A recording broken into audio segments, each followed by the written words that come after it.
Et nous parlons de vos articulations. Vous savez, quand elles deviennent douloureuses et qu'elles gênent votre quotidien, eh bien le plus souvent c'est de l'arthrose. 9 millions de Français en souffrent. Alors on connaît les anti-inflammatoires, on connaît les prothèses, mais au-delà, que fait la recherche pour limiter cette dégradation des cartilages et qui ne touche pas d'ailleurs que les vieux, c'est une idée un peu reçue, parce qu'une personne sur trois a moins de 40 ans.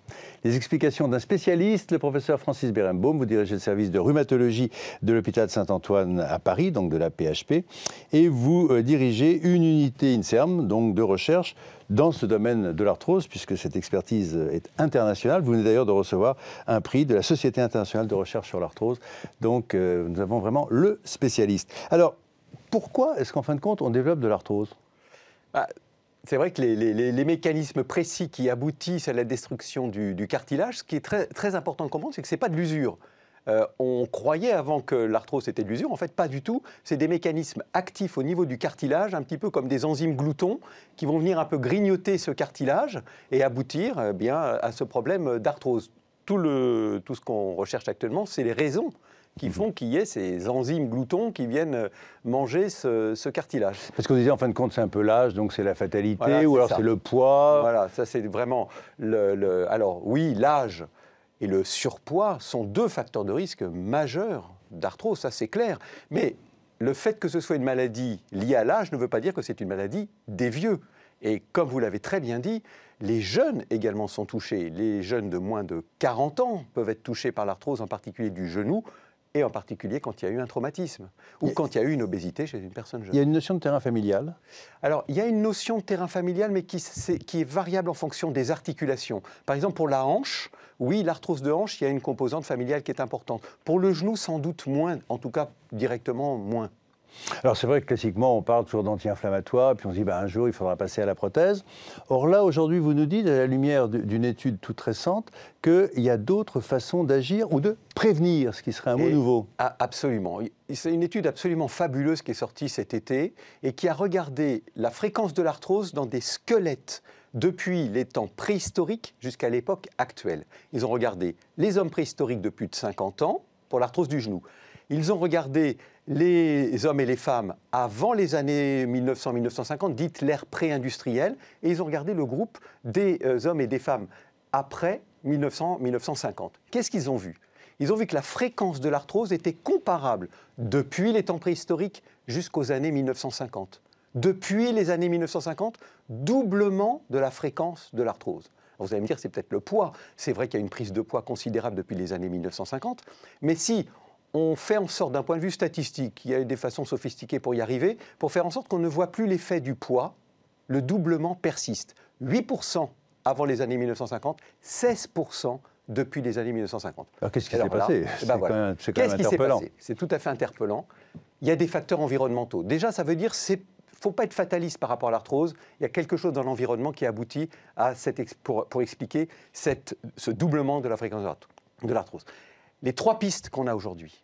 La première piste, c'est qu'au-delà de l'obésité, le fameux syndrome métabolique, l'hypertension artérielle, le diabète, donc au bout du compte, l'alimentation, les anomalies lipidiques, quelque chose se passe qui fait que, en plus du facteur poids sur les articulations, le côté mécanique, peut-être que les facteurs métaboliques pourraient intervenir, parce qu'on sait que ça a explosé dans les années précédentes.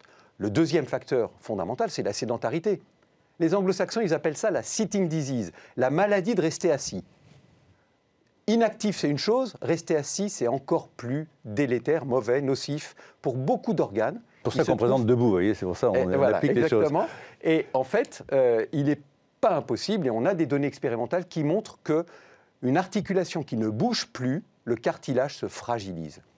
Donc la sédentarité, c'est pas bon pour le cœur, c'est pas bon pour plein de choses, les vaisseaux, etc. C'est pas bon pour les articulations non plus. Donc la sédentarité, c'est important. Et troisième facteur de risque, qu'on a vu exploser également depuis les années 50, ce sont les traumatismes. Il y a de plus en plus de traumatismes, des traumatismes sportifs essentiellement.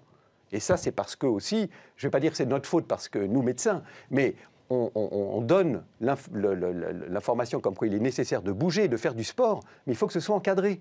Et quand à 50 ans, on se dit, j'ai bien entendu ce que m'a dit mon docteur, il faut que j'aille bouger, on va faire du sport et on s'inscrit au marathon ou au semi-marathon qui suit, eh bien là, ça, les articulations n'aiment pas. Il faut que ce soit encadré.